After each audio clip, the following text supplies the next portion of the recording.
Dear students, class हमारा 8th का है, सब्जेक्ट साइंस, और टॉपिक जो था मेटल्स और नॉन मेटल्स हमारा टॉपिक था। कल हमने प्रॉपर्टीज़ पढ़ी थी मेटल्स की। थोड़ा सा रिवाइज करें तो हमने बताया था कि मेटल्स जो होते हैं हार्ड होते हैं,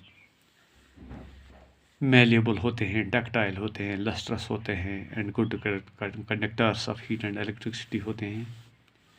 तो उनको हम मेटल्स कहते हैं। तो नॉन मेटल्स में हमने इनकी मेटल्स की जब एग्जांपल देखी थी, कॉपर लिया था हमने, इसमें एल्युमिनियम लिया था, इसी तरह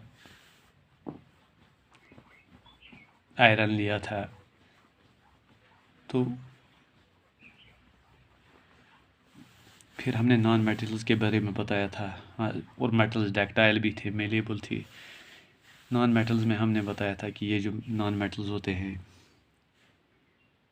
तो ये इनमें ये प्रॉपर्टी नहीं होती है, जैसे आयरन में, कॉपर में, एल्युमिनियम में या कैल्शियम मैग्नीशियम में ये प्रॉपर्टी होती है, उनमें नहीं होती है। ये प्रॉपर्टी हार्ड नहीं होते हैं, डक्टाइल नहीं होते हैं, लस्ट्रस नहीं होते हैं, और जब बीट करें इनको तो बे ब्रोक इनटू पीसेस, तो उनको हम नॉन मेटल्स में डाल देते हैं। तो उनकी एग्जांपल में मैंने बताया था सल्फ़र है, कार्बन है, ऑक्सीजन है, फास्फोरस है। तो कुछ मेटल्स जैसे सोडियम और potassium, they are soft, can be cut with a knife. फिर हमने बताया था कुछ मेटल्स के बारे में आपको कि J&K में कौन कौन से पाए जाते हैं। तो थोड़ा सा केमिकल रिएक्शन जो है, केमिकल प्रॉपर्टीज़ ऑफ मेटल्स में हमने बताया था रिएक्शन विद ऑक्सीजन। थोड़ा इसका जो जब ये मेटल ऑक्सीजन के साथ रिएक्ट करते हैं तो मेटल ऑक्साइड्स ये प्रोड्यूस करते हैं। You also know the burning of magnesium ribbon in air, in both process oxide formation takes place. तो इसके बाद अगर देखें हम मेटल्स को, जब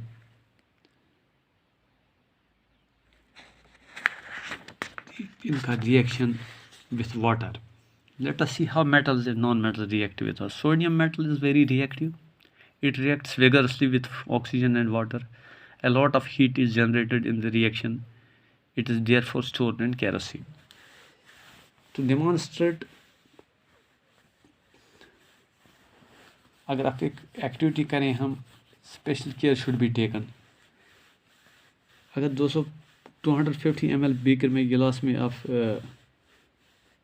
गिलास ले लें, fill half of it with water. Now carefully cut a small piece of sodium. फिर एक small piece of sodium हम काट लेते हैं। तो dry it using filter paper, इसको filter paper के साथ ड्राई करेंगे and wrap it, और रैप करेंगे in a small piece of cotton.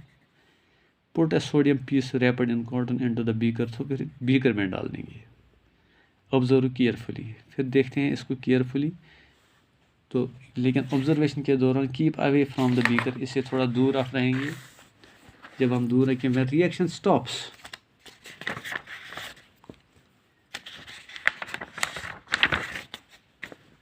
touch the beaker. Has the beaker become hot? Test the solution with the red and blue litmus paper. Is the solution acidic or basic? You observe that sodium reacts vigorously water. ये जो है vigorously water के साथ मिलता है। Some other metals do not. For example, iron reacts slowly. Iron जो है वो स्लोली रिएक्ट करता है वाटर के साथ। Generally non metals do not react with water. Non metals generally water के साथ रिएक्ट नहीं करते हैं।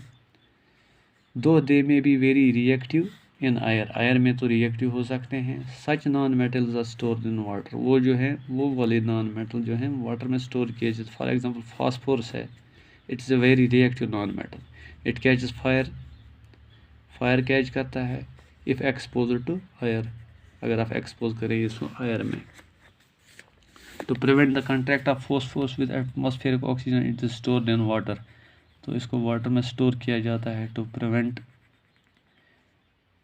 The contact of phosphorus with atmospheric oxygen. अगर कुछ नॉन मेटेलिक या मिनरल्स की बात करें जो J&K में पाए जाते हैं, दैट इज़ प्रेशियस स्टोन्स, जो है सैफायर है, पाइडर में कश्तवाड़ जम्मू में पाया जाता है। एक्वामैरिन द्रास और लद्दाख में, बैरल द्रास में, अस्करदू द्रास में पाया जाता है। सरपेंटाइन लद्दाख माउंटेन्स में होता है। फेलिस्पर पाउडर में होता है, क्वार्ट्ज पाउडर कश्तवाड़ और सोनमर्ग में पाया जाता है, रूबी जिम्स जो है माउंटेन स्लोप सब कश्तवाड़ में पाए जाते हैं, जिप्सम जो है रामबन में होता है, बटोत में होता है, गुलाबगर में होता है और लशीपुरा में होता है, बारामूला और अनंतनाग में भी है। इसी तरह सल्फर जो है पागा वैली, लद्दाख और अनंतनाग खरीब में पाया जाता है, रजौरी में पाया जाता है।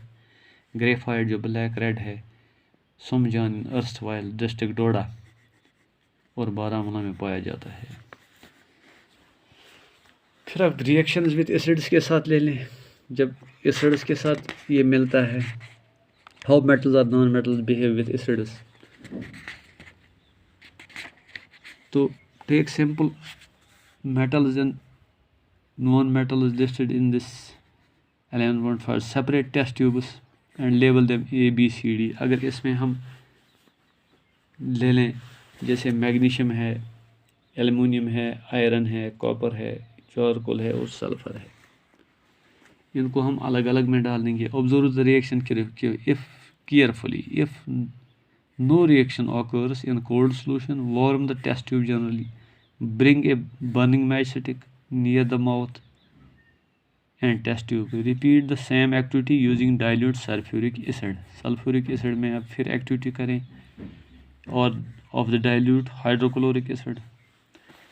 तो in their difference in the way metals and non-metals react with acids, what could be the pop sound in some cases? You must have found that non-metals generally do not react with acids, but metals react with acids and produce hydrogen gas। Metal acid के साथ react होते हैं और hydrogen gas produce करते हैं, and Burns with pop sound, और pop sound के साथ बर्न होते हैं। You must have noticed copper does not react with dilute hydrochloric acid even on heating, but reacts with sulfuric acid।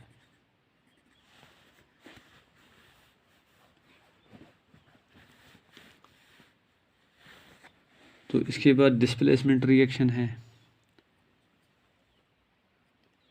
Changes do you observe in the various beakers? You have read that one metal displaces another metal from its compound in aqueous solution। in beaker A में zinc था, replace किया copper को from copper sulphate, वो zinc plus copper CuSO4 जो है copper sulphate, that is why the blue color of copper sulfate displaces and the powdery red mass copper is deposited at the bottom of the beaker। The reaction is represented as follows। अगर आप copper sulphate ले लें CuSO4 plus zinc, तो zinc sulphate plus copper, ये colourless है और ये red है। You can write down the reaction. Now there could have been displacement of zinc by copper in beaker C and by iron in beaker E। Similarly, iron could be displaced by copper in beaker D। उसके बाद uses of metals जो अगर हम लेंगे, you should be able to guess why metals are used in making machinery, automobiles, aeroplanes, trains, satellites, industrial gadgets, cooking utensils, water boilers। You are also familiar with the use of some non-metals। Here are some interesting ones। We are sure that non-metal is essential for our life, which are all living beings inhale during breathing। जो oxygen है जो breathing में हम इस्तेमाल करते हैं। इसी तरह non metals use in fertilizers to enhance the growth of plants. इसी तरह non metals use in water purification, chlorine जो हम वाटर प्योरिफिकेशन में इस्तेमाल करते हैं। These are non metals. Non metals are used in the purple coloured solution which is applied on wounds. जो wounds पे हम जख्म पे लगाते हैं वोंड्स पे, these are non metals as an antiseptic. Non metals are used in crackers में भी इस्तेमाल किए जाते हैं।